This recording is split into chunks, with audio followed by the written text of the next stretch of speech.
अरे दोस्तों, आपका हमारे चैनल जीनियस स्टडी पर आज हम पढ़ने वाले बहुत ज़्यादा इंपॉर्टेंट और इंटरेस्टिंग टॉपिक जिसका नाम है टाइप्स ऑफ सेंटेंसेस। इसमें हम देखेंगे assertive sentence, imperative sentence, interrogative sentence और एक्सक्लेमेटरी सेंटेंस। इस तरह से कि आज आपके सारे डाउट्स इसमें क्लियर हो जाएंगे, तो वीडियो का एंड तक जरूर देखिएगा। So let's get started.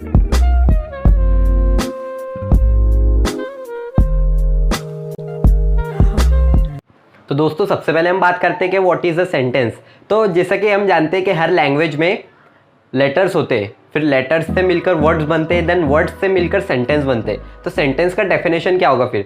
तो सेंटेंस का डेफिनेशन ये कि the group of words which convey a complete message और मीनिंग टू अनदर पर्सन, यानी हिंदी में के शब्दों का ऐसा समूह जो कोई मुकम्मल बात या कोई कंप्लीट बात समझाए, जिससे कोई मीनिंग या जिससे कोई मैसेज हमें समझ में आए। ठीक है, तो इसकी टाइप्स कुछ है, जिसमें 4 टाइप्स के हमारे पास में सेंटेंसेस होते हैं इंग्लिश ग्रामर में। सबसे पहली जो उसकी किस्म है वो है हमारी असर्टिव सेंटेंस।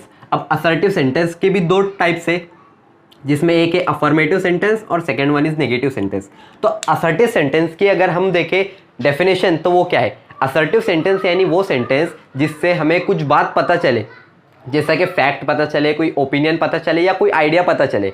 ओके, तो ये उसे कहते हैं हम असर्टिव सेंटेंस। अब for example, sky is blue, तो इसमें हमें स्काई के बारे में कुछ पता चल रहा है कि जो आसमान है वो नीला है। इससे हमें क्या पता चल रहा है कि आसमान नीला है, तो हमें उसमें फैक्ट मालूम पड़ा। ठीक है ना, फैक्ट मालूम पड़ा उससे। तो अब इसकी 2 जो सब हेडिंग्स है वो है अफर्मेटिव देन नेगेटिव। अब अफर्मेटिव क्या है? तो अफर्मेटिव में हमें कुछ पॉजिटिव बात मालूम पड़ती है, इसे हम पॉजिटिव सेंटेंस भी कहते हैं। ओके, इसे हम पॉजिटिव सेंटेंस भी कहते हैं। और इसी तरह असर्टिव सेंटेंस को डिक्लेरेटिव सेंटेंसेस भी कहा जाता है। तो हम बात कर रहे थे कि अफर्मेटिव की। अफर्मेटिव ऐसे सेंटेंसेस होते हैं जिसमें हमें कोई पॉजिटिव, कोई मस्बत या कोई सकारात्मक बात मालूम पड़े, यानी कि he is a good boy, पता चली कि वो एक अच्छा लड़का है। या फिर मैं स्कूल जाता हूँ, I go to school, he studies regularly, वो रोज़ाना पढ़ाई करता है। जितने भी इस तरह के सेंटेंसेस है जो पॉजिटिविटी हमें बताते हैं, तो वो होंगे हमारे अफर्मेटिव सेंटेंस। इसी तरह जो सेकंड टाइप इसकी हम देख रहे हैं वो है निगेटिव सेंटेंस। अब निगेटिव सेंटेंस से नाम से इससे समझ में आता है कि निगेटिव यानी जिससे हमें कोई नकारात्मक, कोई नेगेटिव या कोई मनफी बात हमें जिससे पता चले, यानी कि he is not a good boy, यानी वो अच्छा लड़का नहीं है। या ही विल नेवर एग्री, यानी वो कभी नहीं मानेंगे। जहाँ पे भी हम ट्रांसलेशन में जहाँ पे नहीं आया वो हमारा नेगेटिव सेंटेंस रहेगा। ये बात क्लियर? इससे हमें याद रखना है कि इसमें अगर नो, नथिंग, नेवर ये वर्ड्स हमारे सेंटेंसेस में आते हैं तो वो हमारा नेगेटिव सेंटेंस रहेगा। वो भी मेन हेडिंग कौन सी वाली? असर्टिव का। असर्टिव, फिर उसमें नीचे जाएंगे तो वो होगा हमारा नेगेटिव सेंटेंस। ये बात क्लियर हो गई? अब सेकेंड वन की बात करते हैं हम कि एक्सक्लेमेटरी सेंटेंस। अब एक्सक्लेमेटरी सेंटेंस किसे कहते हैं? Exclamatory sentence such sentences which are used to express sudden emotions और फीलिंग्स, यानी जिससे हमारी जज्बात या हमारी भावनाओं को प्रकट किया जाता है सेंटेंसेस में, या अचानक भावनाओं को। ओके, अगर फॉर एग्जांपल हम देखें कि what a great miracle it is, what a great miracle it is, और जब हम डर में होते हैं कि हाउ स्कैरी इट इज़, तो इसमें एक बात यहाँ पे नोटिस करने जैसी ये है कि जब भी हम इसका सेंटेंस लिखेंगे एक्सक्लेमेटरी सेंटेंस का, जैसे कि फॉर एग्जांपल कि हाउ ब्यूटीफुल पेंटिंग,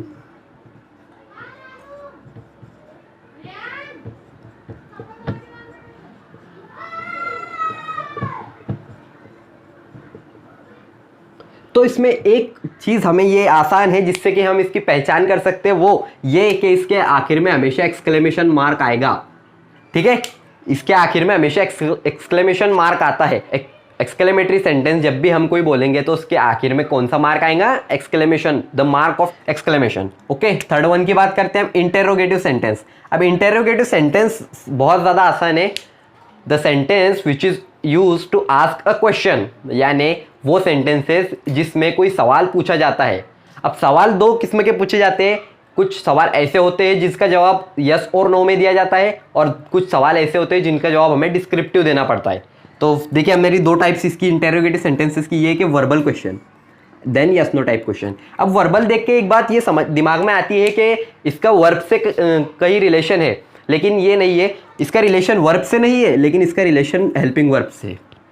ठीक है, हेल्पिंग वर्ब कौन से? हमारे do, does, did, have, has, had, जितने भी हमने शेल, विल, ये जो हमने देखे वो हमारे हेल्पिंग वर्ब थे।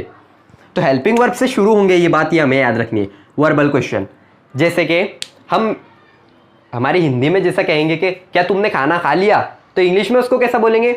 हम उसमें व्हाट, वेयर, वाई ये नहीं लगा सकते। हम क्या लगाएंगे? Have you eaten the food, क्या तुम खाना खा चुके हो।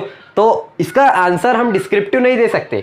क्या तुमने खाना खा लिया, तो हम या तो यस बोलेंगे या तो नो बोलेंगे। एक वर्ड में हमें आंसर देना है, तो ये होगा हमारा यस नो टाइप क्वेश्चन। ठीक है, वर्बल क्वेश्चन को ही यस नो टाइप क्वेश्चन कहा जाता है क्योंकि इसका आंसर सिर्फ एक वर्ड में यस और नो में दिया जाता है।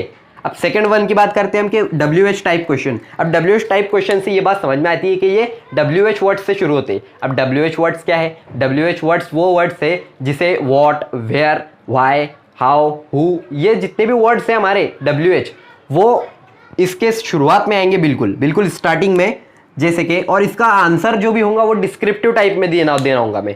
ओके, इसका आंसर हमें डिस्क्रिप्टिव टाइप में देना होगा। फॉर एग्जाम्पल के वाई आर यू लेट, इसका मीनिंग कि तुम लेट क्यों हुए, तो इसका आंसर हम यस और नो में नहीं दे सकते, हमें इसका डिटेल बतानी होंगी हमें, तो इसलिए इसको डिटेल या फिर WH टाइप क्वेश्चन हम कहेंगे। ओके, ये बात क्लियर हो गई इंटेरोगेटिव सेंटेंस की। Interrogative sentences are the such sentences which are used to ask a question either WH type और वर्बल टाइप। ओके, ये बात क्लियर। देन फोर्थ टाइप की बात करते हैं हम कि इंपेरेटिव सेंटेंस। अब इंपेरेटिव सेंटेंस यानी क्या? ये भी बहुत ज़्यादा इजी एक टाइप है। इंपेरेटिव सेंटेंस यानी जो वर्ब से शुरू होते हैं, वो भी first form of the verb. इसमें कमांड दी जाती है, इसमें एडवाइस दी जाती है, इसमें सजेशन दिया जाता है, इसमें इंस्ट्रक्शन दी जाती है या फिर इसमें विश की जाती है। ओके, ये सब इसमें किए जाते हैं। तो फॉर एग्जाम्पल हम देखते हैं कि कम हियर, ये एग्जाम्पल। अब इसमें देखिए आपके ये V1 से शुरू हो रहा है, कम हियर। अब एक बात हमने देखी थी कि सब हमारे सेंटेंस बनाने के लिए हमें SVO की ज़रूरत होती है, सब्जेक्ट, वर्ब, देन ऑब्जेक्ट। लेकिन इसमें सब्जेक्ट तो हमें दिख भी नहीं रहा। लेकिन एक बात ये याद रखनी है हमें कि इंपेरेटिव में जब भी हम इंपेरेटिव का कोई सेंटेंस बनाएंगे तो उसमें हमेशा यू छुपा हुआ रहता है। इसमें यू इज़ हिडन, बिकॉज देखिए अगर हम सेंटेंस बनाते अगर यू को मिला के तो कैसा बनाते कि यू कम हियर, यानी कि तुम इधर आओ। यू हमारा एज अ सब्जेक्ट यहाँ पे वर्क कर रहा है। लेकिन अगर हम बिना यू के बोले कम हियर तो मीनिंग मालूम पड़ जा रहा है हमें कि ये बात तुम्हें कही जा रही है। ठीक है, ये बात तुम्हें कही जा रही है, इसलिए कम हियर से ये बातें पता चलती है हमें। V1 इस्तेमाल हो गया यहाँ पे। Then second example, don't disturb him.